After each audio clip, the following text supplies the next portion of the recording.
Aujourd'hui, vous allez avoir une journée extrêmement intéressante.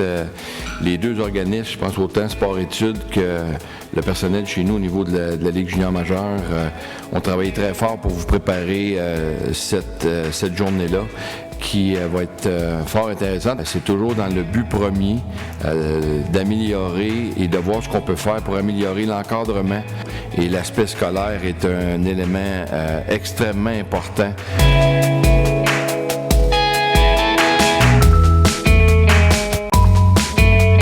C'est pas évident pour un jeune à 15, 16 ans, 17 ans de quitter le domicile familial. Les parents sont plus là, plus personne ne dit de faire les devoirs le soir. Certainement pas. Des fois, ta famille d'accueil de pension, ils veulent pas trop rentrer dans ta bulle. Donc, je te dirais que les conseils pédagogiques, pour moi, ça a été quelque chose... c'est ce qui m'a permis de pouvoir accéder à l'université aujourd'hui, puis je suis totalement reconnaissant de ça.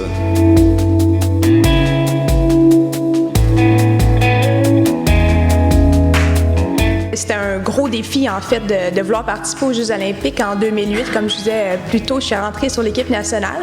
Puis notre horaire était vraiment contraignant. Puis c'est au même moment que je commençais le cégep.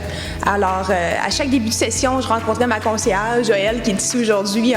On a développé un bon lien d'amitié parce qu'on se voyait souvent. Puis à chaque fois que j'arrivais dans son bureau, elle me disait « Bon, l'horaire de la fille de synchro, ça, c'est pas évident. » Mais elle trouvait toujours une solution, puis ça marchait toujours. En fait, mon grand rêve, c'était aller aux Jeux olympiques, mais je suis également extrêmement perfectionniste à l'école. Puis j'ai pu réaliser mes deux objectifs de cette façon-là. Donc, c'était un succès pour moi de ce côté-là. During the playoffs, you did miss a little more school in high school and university classes. But at the same time, you definitely had to make sure that you were prepared after it was done to do the work that you missed previously.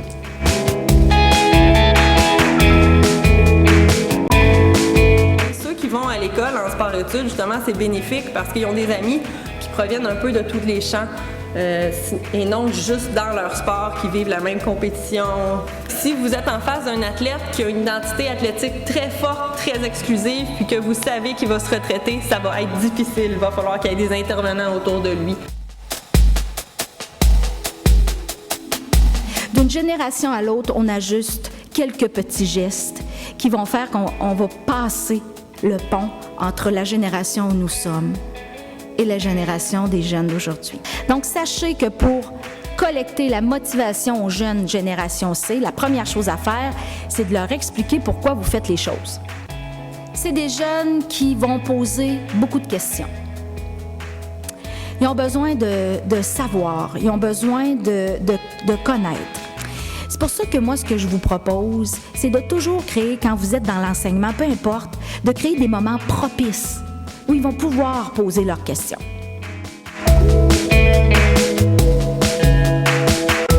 Je suis vraiment très content et très enthousiaste de vous présenter notre tout nouveau projet. C'est un projet qui s'appelle évidemment le Guide à la réussite sport-études. C'est un outil.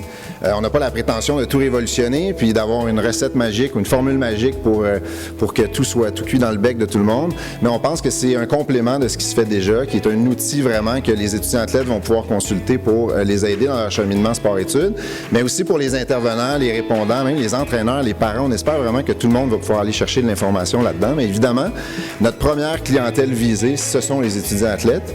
Il y a 4 grands thèmes qui sont sortis, la planification, l'organisation, les ressources qui sont disponibles autour d'eux et évidemment le travail et la rigueur dans cette conciliation-là.